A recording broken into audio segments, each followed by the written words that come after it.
Sur l'antenne d'Europe 1 au 39-21. Bonjour Pascal, soyez le bienvenu. Bonjour Olivier. Quel âge avez-vous ? 44 ans. 44 ans. Alors, vous dites que lorsque vous étiez plus jeune, vous écoutiez Nirvana.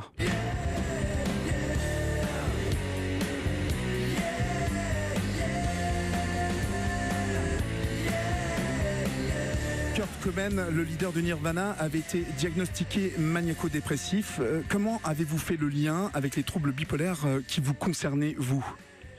En fait, c'était un petit peu plus tard. J'avais une trentaine d'années, j'aimais bien Nirvana, Oui. et je me sentais mal dans ma tête.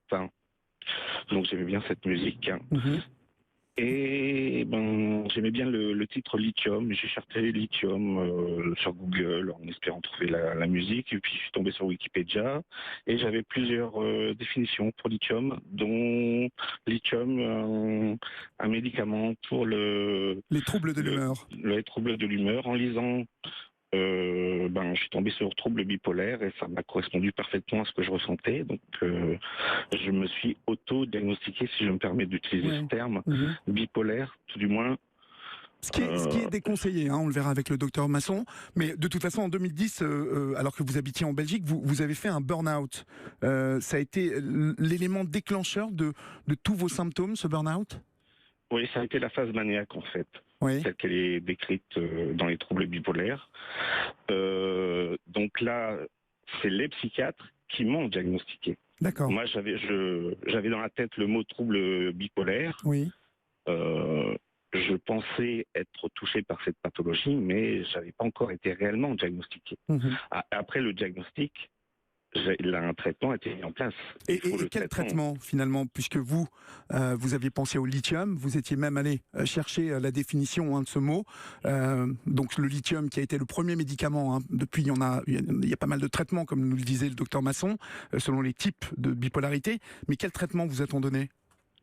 Comme j'étais en phase maniaque, on m'a donné du Seroquel pour me faire descendre de ma phase maniaque, Oui. dans un premier temps. Et après, m'a donné un thymorégulateur, le médicament de base, pour le trouble bipolaire. Mhm. Alors, vous dites que le traitement est une béquille, mais qu'il y a toute une hygiène de vie à avoir également. Vous entendez quoi par là ? Parce qu'on entendait Alexandre tout à l'heure parler de méditation. Cette hygiène de vie, elle a été soulignée par le docteur Masson. Vous entendez quoi par là ? Alors moi, l'hygiène de vie, c'est surtout l'hygiène du sommeil qui est le premier médicament. On ne pas se réfugier dans le sommeil, dans le sens il faut gérer son sommeil correctement. Si Oui. on a besoin de faire une sieste, il faut accepter de faire la sieste. Mhm. Donc, on a déjà un traitement qui nous stabilise. Je parle dans ce cas de figure. Moi, j'ai mon traitement qui me stabilise. Tout au cours de la mise en place du traitement final que je garde et que je prends toujours et que je prendrai toute ma vie, Oui. et hors de question que je l'arrête. Je sais trop les phases maniaques. Enfin, j'ai connu une phase maniaque, je ne vais jamais y retourner. Mhm. Et la phase dépressive aussi, je l'ai connue plusieurs fois. Ça Donc, vous fait du oui. bien aujourd'hui d'être stabilisé, bien évidemment, on l'entend.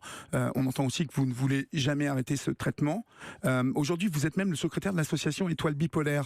Ça vous fait du bien de vous investir aussi pour les autres ? Oui, ça crée un lien social, puisque je ne peux plus travailler. Psychologiquement, c'est dur d'avoir eu un métier aussi prenant dans lequel vous investissez à 100% et passer du jour au lendemain à rien du tout. Oui. Mhm. Et être un petit peu exclu de la société, c'est mal vu de ne rien faire. Oui. Donc, je me foutais de l'aspect regard des autres, mais pardonnez-moi de parler comme ça, mais vous me comprenez. L'important, c'était de retrouver un lien social, avoir des contacts humains et retrouver un petit peu certains aspects de la vie professionnelle, envoyer des emails.